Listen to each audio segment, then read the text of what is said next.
people do not know how much they depend on the survival of this ecosystem.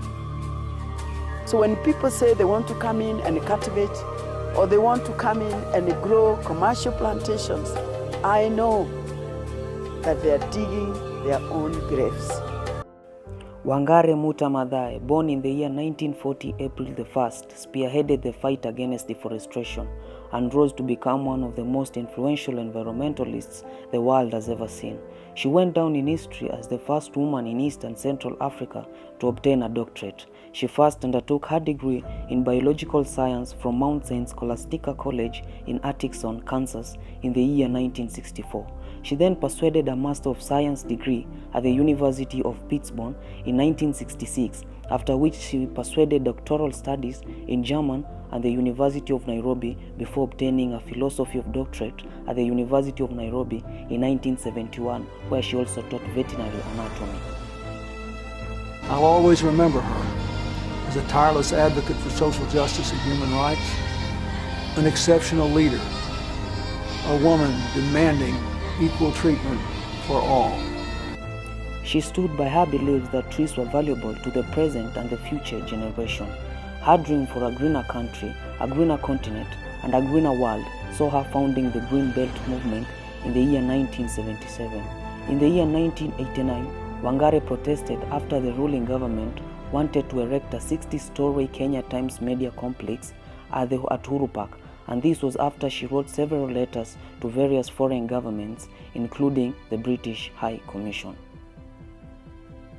She blazed a trail for women's rights, for democracy, and most of all, for a green environment. And her desire that we plant 1 billion trees has got to be taken on by all her friends so that it is achieved in the very near future.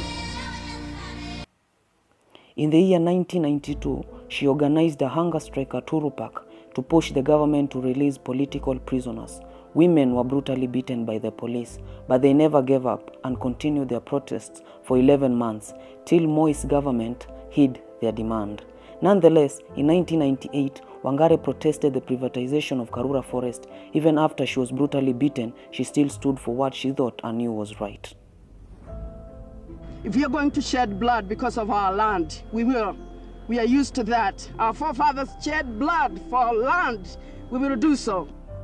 Her efforts for environmental conservation made her win the Nobel Laureate Peace Prize in the year 2004. She became the first Black African woman to win the prize. She was involved in the struggles for human rights, democracy, and environmental conservation. She was a true leader in those areas and an absolutely worthy winner of the Nobel Prize.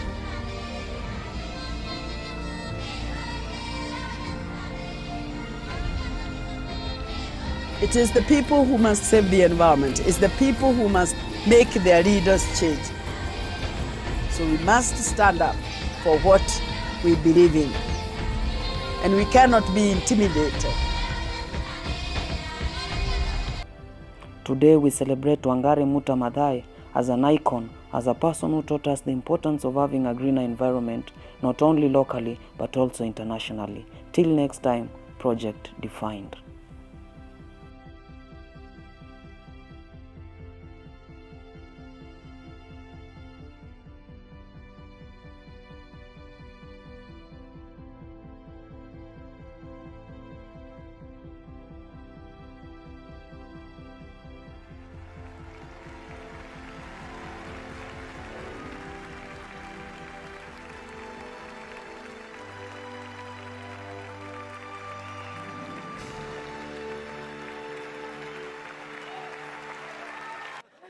When I look down at this golden statue, may it remind me and every little child that no matter where you're from, your dreams are valid.